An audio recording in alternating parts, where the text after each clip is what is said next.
Thanks again for tuning in to Building Wealth. Today we're going to talk about building credit and controlling debt. Obviously, debt is part of many people's financial situation, especially when we're young and starting to build a life around a mortgage and getting married and having kids with student loans possibly. So, debt is an important thing that we need to talk about. Credit history is important. It's difficult to pay cash for your car, home, and college education, so typically we use credit. That's why it's important to have a plan to build and maintain a good credit history. Good credit saves money, bad credit costs money. Think of credit as a tool to be used wisely. Employers, landlords, and insurance companies may use your credit history to determine whether you are a good risk. A good credit history will result in getting the lowest interest rates for loans and other services, which will put you in better position to increase your savings and also your wealth. In the first module, we talked about assets and liabilities and what net worth is. I'm not going to touch on that much deeper than that. Liabilities are things you owe people. Assets are things you own. Your assets minus liabilities equals your net worth.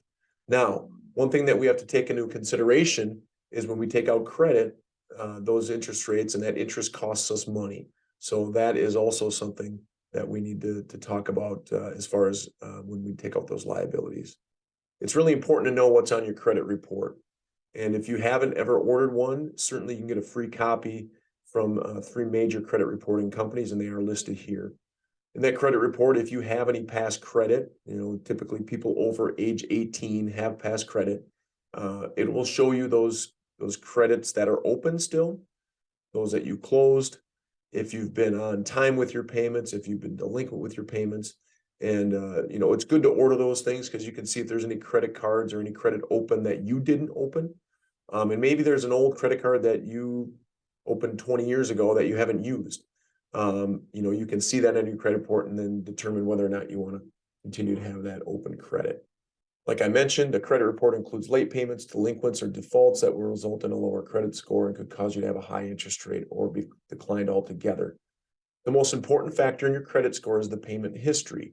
This history shows whether payments were made on time or late. Recent delinquent payments are more damaging compared with late payments from many years past.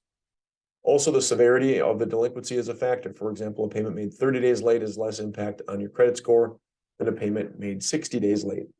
Another major factor in your credit score is the amount of owed credits. I recommend a guideline to keep your balance at least half of your total credit available in the credit line.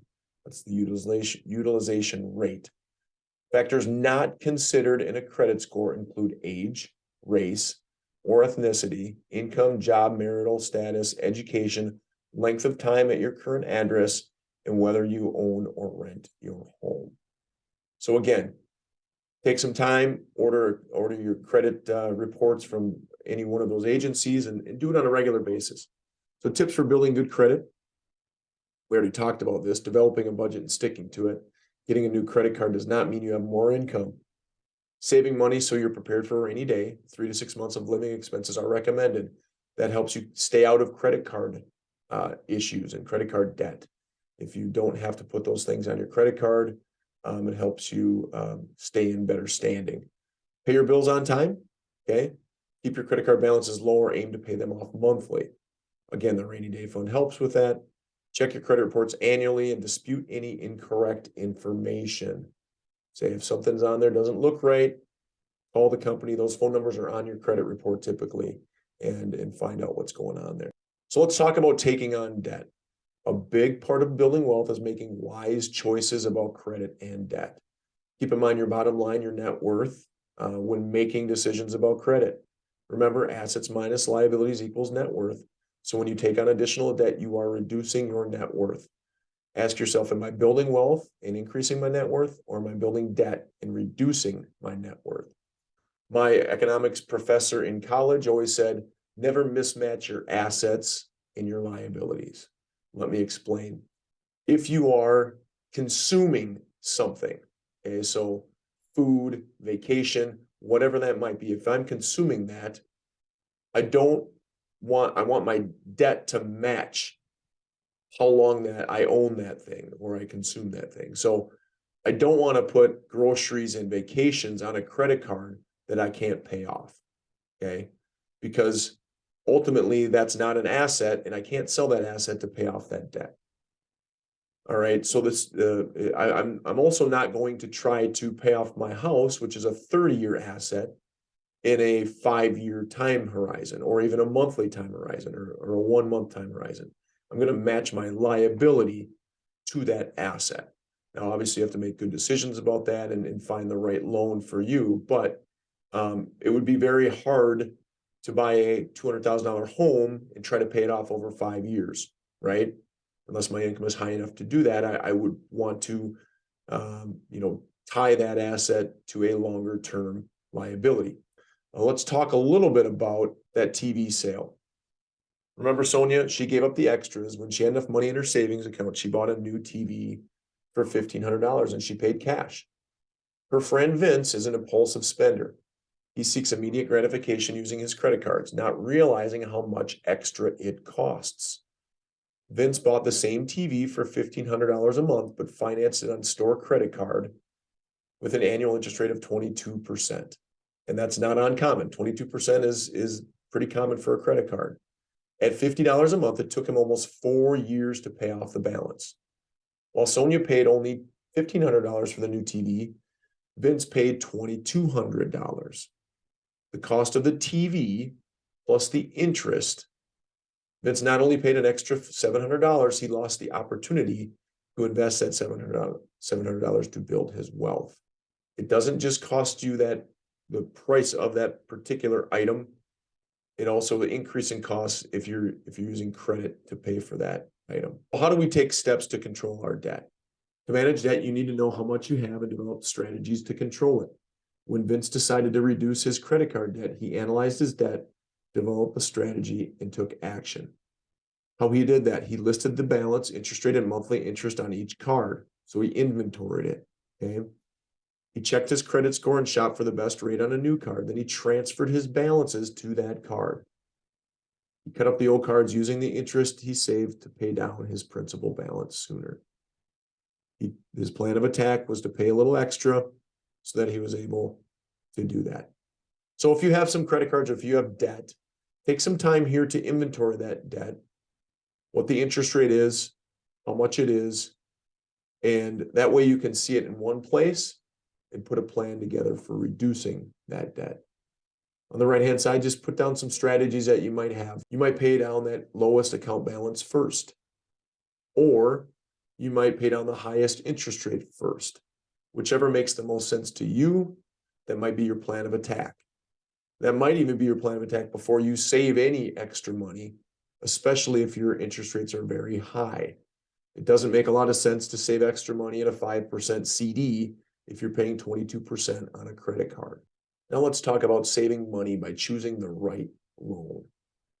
If you have good credit, you may want to take out a loan to purchase a car or house or to cover educational expenses. All are investments in the future. But regardless of how the money is spent, a loan is a liability and it decreases your wealth. So choose loans carefully. Shop and negotiate for the lowest interest rate. The interest you save may be invested to build wealth. Take a look at the table on the left. It may be obvious which lender will charge the lowest interest. What's not obvious is that your credit score may determine which interest rate you are offered. Okay, again, look at your credit score and before you plan to apply for a loan.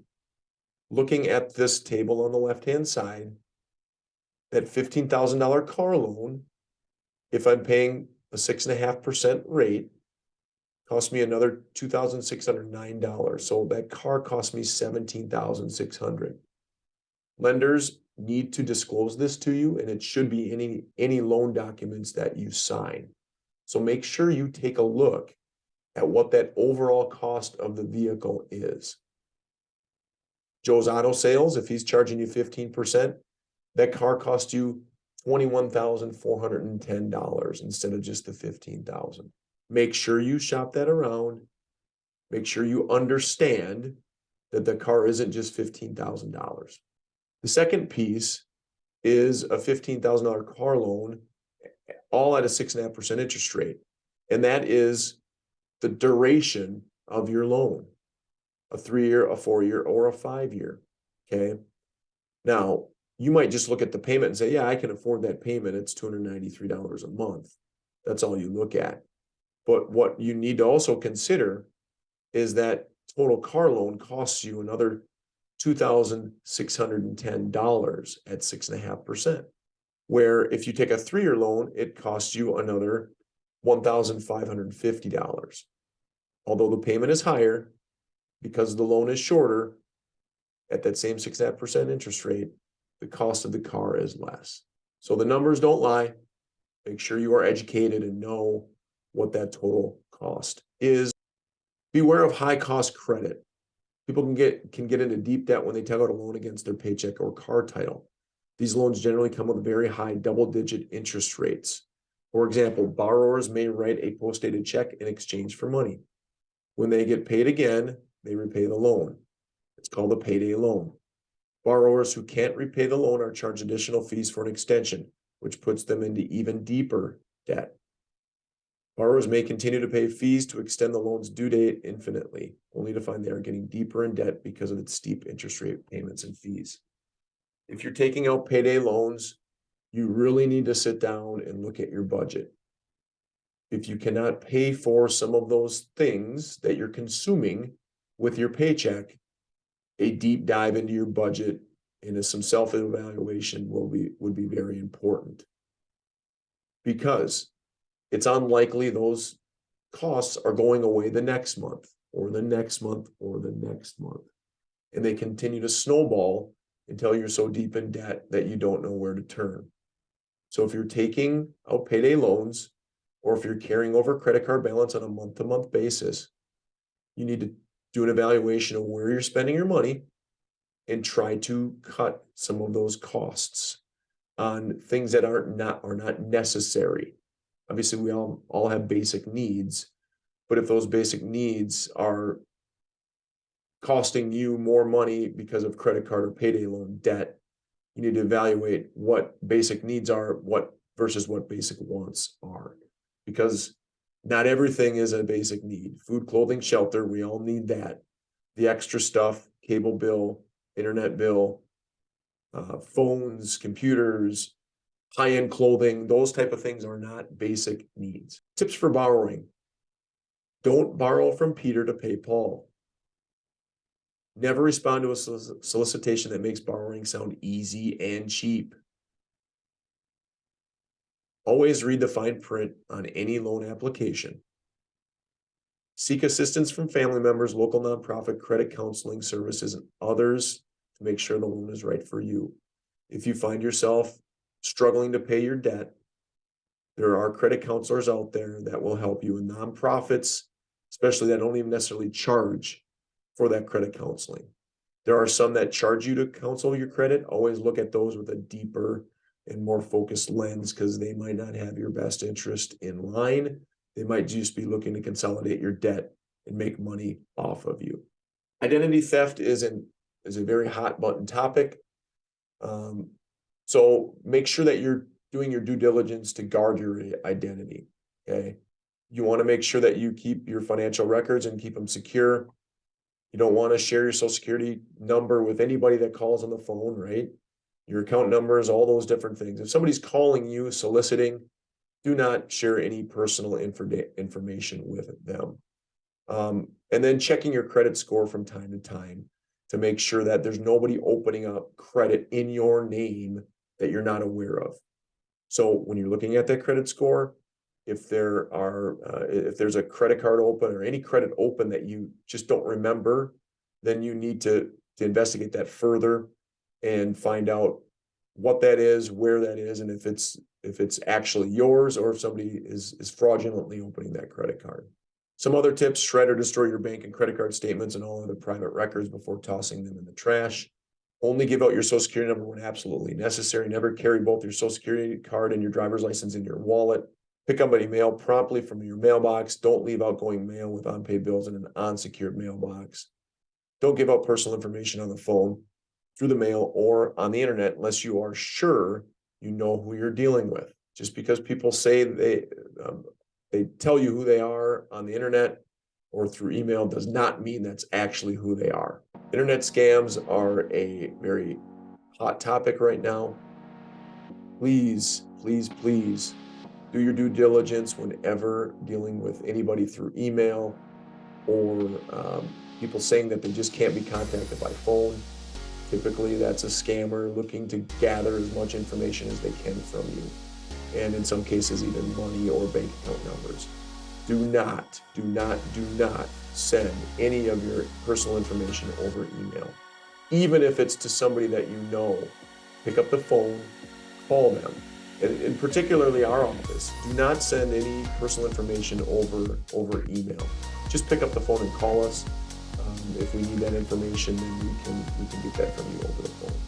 Thanks for watching this video about building credit and controlling your debt. Hopefully you learned at least one thing that can help you.